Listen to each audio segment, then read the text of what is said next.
नमस्कार। राधा रानी की रसोई में आप सभी का बहुत बहुत स्वागत है। आप सब कैसे हैं दोस्तों?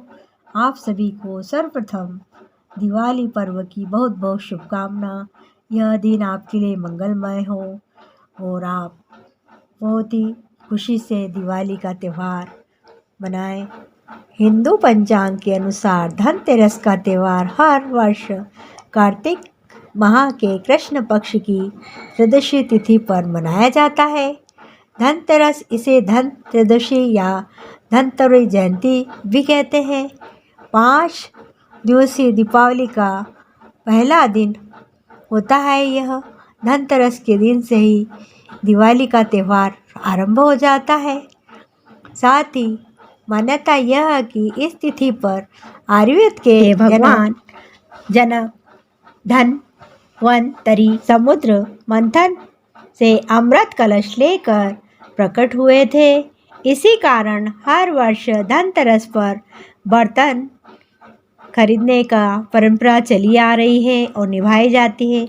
कहा जाता है कि जो भी व्यक्ति धनतेरस के दिन सोने चांदी के बर्तन या जमीन जायदाद की शुभ खरीदी करता है तो उसे उसमें 13 गुना की बढ़ोतरी होती है। इस बार 2 नवंबर मंगलवार को धनतेरस का त्यौहार है।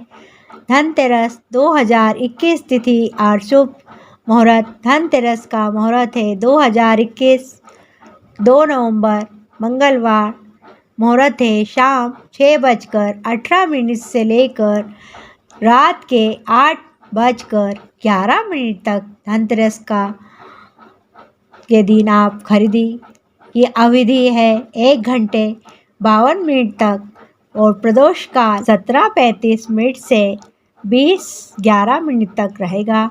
वृषभ काल 18:18 से 20:14 तक रहेगा। नरक चतुर्थी 2021 इस वर्ष नरक चतुर्थी का त्यौहार 4 नवंबर 2021 गुरुवार को मनाया जाएगा। धनतेरस के बाद मनाया जाता है यह नरक चतुर्थी। कार्तिक माह के कृष्ण पक्ष की चतुर्थी तिथि को मनाया जाता है।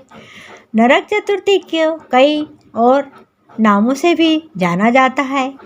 इसे और कई नामों से भी मनाया जाता है, जैसे नरक चौदस, रूप चौदस और रूप चतुर्दशी आदि। दिवाली से पहले मनाए जाने के कारण उसे छोटी दिवाली भी कहा जाता है। इस दिन मृत्यु के देवता यमराज की पूजा की जाती है। घर के कोनों में दीपक जलाकर अकाल मृत्यु से मुक्ति की भी कामना की जाती है। रूप चौदस के दिन परिवार के सभी लोग उपटन लगाकर स्नान करते हैं। इसमें तिल्ली का उपटन विशेष होता है। उसे रात में पानी में भिगोकर सुबह पीसकर उपटन लगाया जाता है। इससे शरीर में कांति भी आती है और शरीर सुंदर हो जाता है। सभी लोग श्रद्धापूर्वक पूजा पाठ करते हैं। इस धनतेरस पर आपको कुछ ऐसे अचूक टोटके और उपाय बताने जा रहे हैं जो आपको धन धान्य से भर देंगे। इस अचूक उपाय की खास बात यह है कि इसके लिए आपको सिर्फ 5 रुपये खर्च करने होंगे। तो आइए हम बताते हैं आपको कि यह उपाय किस प्रकार है। इस टोटके में आप इसे अपनाकर केवल 5 रुपये में आपकी आर्थिक परेशानी को दूर कर सकते हैं। आप धनतेरस के दिन 5 रुपये की साबुत धनिया खरीदें और उसे माता लक्ष्मी और भगवान धन्वंतरी के सम्मुख रख दें। इसके बाद अपनी मनोकामना बताकर कुछ धनिया बगीचे में बो दें और कुछ को लाल कपड़े में बांधकर अपनी तिजोरी में रख दें। ऐसा करने से जल्दी आपकी आर्थिक परेशानी दूर होगी और कभी आपके घर में धन की कमी नहीं होगी। दीपदान से भी मिलेगी आपको कर्ज संबंधी मुक्ति। जैसा कि आप जानते हैं कि दिवाली के आरंभ धनतेरस के दिन से मनाया जाता है। अपनी आर्थिक स्थिति को मजबूत करने के लिए और खुद को कर्ज से मुक्त करने के लिए भी आप धनतेरस के दिन 5 रुपए के दिए खरीद कर लाएं और घर के बाहर दीप माला बनाकर जलाएं। ऐसा करने से भी आप को सिर्फ कर्ज से मुक्ति मिलेगी, बल्कि साथ ही साथ अकाल मृत्यु का भी भय नहीं होगा। तो हिंदू धर्म के सभी शुभ काम में पताशे का भी बहुत ही प्रयोग भोग के रूप में किया जाता है। शास्त्रों के अनुसार पताशा माता लक्ष्मी को सबसे प्रिय भोग है। माँ की हर पूजा में पताशे का प्रयोग किया जाता है। धनतेरस की पूजा में माँ लक्ष्मी को पताशे के साथ साथ खील और पताशे का भोग लगाया जाता है। ऐसा करने से लक्ष्मी प्रसन्न होती है और इसमें आपकी तिजोरी में कभी भी धन की कमी नहीं होती है। तिजोरी पर उल्लू की तस्वीर भी लगाएं या चिपका दें। ऐसा मान्यता है कि देवी लक्ष्मी का वाहन उल्लू नकारात्मक ऊर्जा को खत्म करता है। उल्लू की तस्वीर को धनतेरस के दिन तिजोरी की अलमारी में जहां धन रखते हैं वहां चिपका दें। उल्लू की तस्वीर धन स्थान में होने से धन का आगमन बढ़ता है और बरकत भी आपके घर में बनी रहती है। सुपारी से भी भरेगी आपकी तिजोरी। सनातन धर्म के पूजा अर्चना में सुपारी का काफ़ी प्रयोग किया जाता है। धनतेरस की पूजा से भी सुपारी का इस्तेमाल किया जाता है। शास्त्रों के अनुसार सुपारी को ब्रह्मदेव, वरुण देव और यमदेव और इंद्रदेव का प्रतीक माना जाता है। पूजा के बाद सुपारी को तिजोरी या अलमारी में रखना शुभ माना जाता है। इससे जीवन में कभी भी धन की कमी नहीं होती है और तिजोरी हमेशा धन धान्य से भरी होती है। तो ये कुछ छोटे छोटे उपाय हमने आपको बताए जो बहुत ही कारगर है। इन्हें आप ज़रूर अपनाइए तो आपके घर में धन की कमी नहीं होगी, आपको कर्ज से भी मुक्ति मिलेगी और लक्ष्मी का हमेशा आपके घर में वास रहेगा। तो इन छोटे छोटे उपाय को आप पूरे श्रद्धा भाव से कीजिए तो अवश्य आपको लाभ होगा। दिवाली की खरीदी करने से के बाद इस दिन से भी रात को दीपक जलाने की परंपरा रहती है। यह त्यौहार 5 दिन का उत्सव होता है जो भाई दूज तक चलता है। मृत्यु के देवता यम को स्वरूप करते हुए एक दीपक प्रतिदिन इस दिन से जलाने की परंपरा शुरू हो जाती है। यमदेव की प्रार्थना की जाती है कि घर में किसी की भी अकाल मृत्यु न हो। इस संबंध से एक पौराणिक कथा भी प्रसिद्ध है कि एक दिन मृत्यु के देवता यमराज के मस्तिष्क में विचार आया कि मेरे आदेश पर मेरे दूत किसी के भी प्राण हर लेते हैं, क्या कभी उन्हें किसी पर दया नहीं आती है तथा किसी नौजवान के प्राण हरण करने पर उसका मन नहीं पसीजता। ऐसा विचार मन में आते ही यमराज ने अपने दूत को बुलाकर उससे प्रश्न किया। यमदूत ने कहा कि एक बार हंस नामक राजा के घर में जब पुत्र हुआ तो ज्योतिषी की भविष्यवाणी थी कि विवाह के 4 दिन बाद राजकुमार की मृत्यु हो जाएगी। राजा ने विचार किया कि वह राजकुमार का विवाह ही नहीं करेगा। राजा के इसी कारण से राजकुमार को जंगल में स्थित एक महात्मा की कुटिया में भेज दिया, परंतु होनी तो कोई टालता नहीं है, होके रहती है। एक दिन हंस नाम के राजा की रूपवंती कन्या रास्ता भूलकर वहाँ आ गई। राजकुमार ने उसके साथ गंधर्व विवाह कर लिया। विवाह के 4 दिन बाद ही राजकुमार की मृत्यु हो गई। जब राजकुमारी पति की मृत्यु पर विलाप कर रही थी तभी यमदूत का दिल पसीज गया और उसने यमराज से कहा कि इस तरह की जवान मौत से बचने का क्या कोई उपाय है।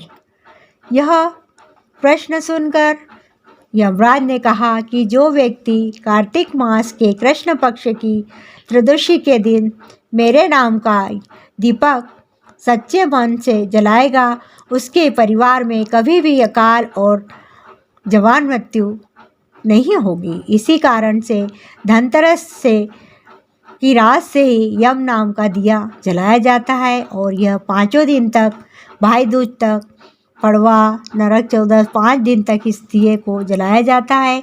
साथ ही छोटी दिवाली पर भी दिया जलाया जाता है।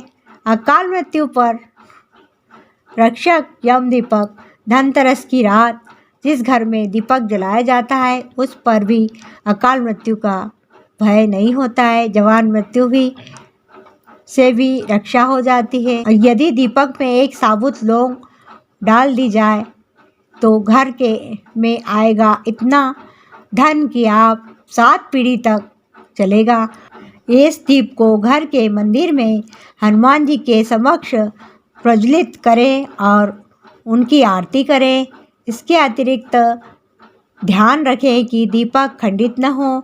घर के पूजा घर पर 2 दीपक और आंगन में, छत पर, आपका रसोई घर, पनिहारा, सभी जगह एक एक दिया अवश्य जलाएं। धनतेरस का त्यौहार आने ही वाला है और इस दिन के लिए लोगों ने खरीदी के लिए पूरी लिस्ट तैयार कर रखी है।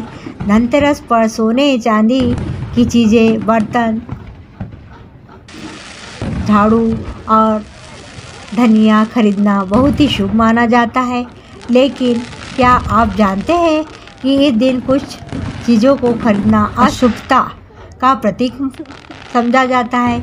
आइए हम आपको बताते हैं कि मंगलवार 2 नवंबर को आ रहे धनतेरस के दिन आपको कौन सी चीज़ें खरीदने से बचना है। तो स्टील से बनी हुई चीज़ें धनतेरस के दिन बहुत से लोग खरीदने के लिए बर्तन बाज़ार में जाते हैं, स्टील के बर्तन घर में ले आते हैं, जबकि इसे खरीदने से बचना चाहिए। स्टील शुद्ध धातु नहीं है, इसलिए इसे राहु का प्रभाव भी पड़ता है, इसलिए इसे नहीं खरीदना चाहिए। आपको केवल प्राकृतिक धातु को ही खरीदी करना है। मानव निर्मित धातु से केवल पीतल खरीदा जाता है। एल्युमिनियम का भी सामान धनतेरस को कुछ लोग एल्युमिनियम के बर्तन का सामान भी खरीद लेते हैं। इस धातु पर भी राहु का प्रभाव अधिक होता है, इसलिए एल्युमिनियम भी दुर्भाग्य का सूचक माना जाता है। त्यौहार पर एल्युमिनियम का कोई भी नई चीज़ें नहीं खरीदना चाहिए। लोहे की वस्तुएं ज्योतिषी शास्त्र के अनुसार लोहे की शनिदेव का कारक माना गया है, इसलिए लोहे से बनी चीज़ों को भी धनतेरस पर भूल कर भी नहीं खरीदना चाहिए। ऐसा करने से त्यौहार पर धन कुबेर की कृपा नहीं होती है। नुकीली या धारदार चीज़ें धनतेरस के दिन धारदार वस्तुएं खरीदने से भी बचें।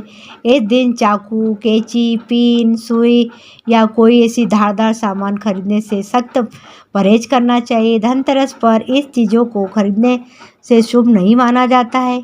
साथ ही प्लास्टिक का सामान धनतेरस पर कुछ लोग प्लास्टिक की बनी चीज़ें घर में लाते हैं, बताते हैं कि प्लास्टिक से बरकत नहीं देता है, इसलिए धनतेरस पर प्लास्टिक से बनी हुई कोई भी वस्तु ना खरीदें।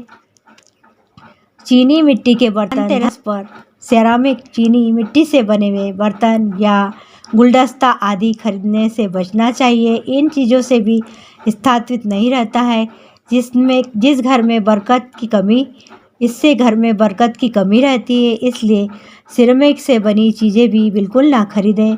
कांच के बर्तन धनतेरस पर कुछ लोग कांच के बर्तन भी खरीदते हैं, तो कांच का संबंध भी राहु से होता है, इसलिए कांच के बर्तन भी खरीदने से बचना चाहिए। इनका इस्तेमाल ना करें। काले रंग की कोई भी चीज़ जैसे काले रंग के कपड़े हो या काले रंग की कोई भी वस्तु ना खरीदें, इससे भी आपको बचना है। यह शुभ नहीं होता, इसलिए दुर्भाग्य का प्रतीक माना जाता है, इसलिए धनतेरस पर काली चीज़ें न खरीदें। खाली बर्तन घर में न लाएं। धनतेरस के दिन यदि आप कोई बर्तन या इस्तेमाल करने का सामान खरीदने को योजना बना रहे हैं तो ध्यान रखें कि उसे खाली घर में न लाएं। घर में बर्तन लाने से पहले उसे पानी, चावल या किसी दूसरी सामग्री से भर दें। मिलावटी चीज़ों जैसे धनतेरस के दिन यदि आप तेल या घी जैसी चीज़ें खरीदने जा रहे हैं तो थोड़ा सा सतर्क रहिए। ऐसी चीज़ों से भी मिलावट हो सकती है और इस दिन अशुद्ध चीज़ें खरीदने से भी बचना चाहिए। धनतेरस पर अशुद्ध तेल का भी घी के दीपक न जलाएं। सुहाग का सामान अवश्य दान करें।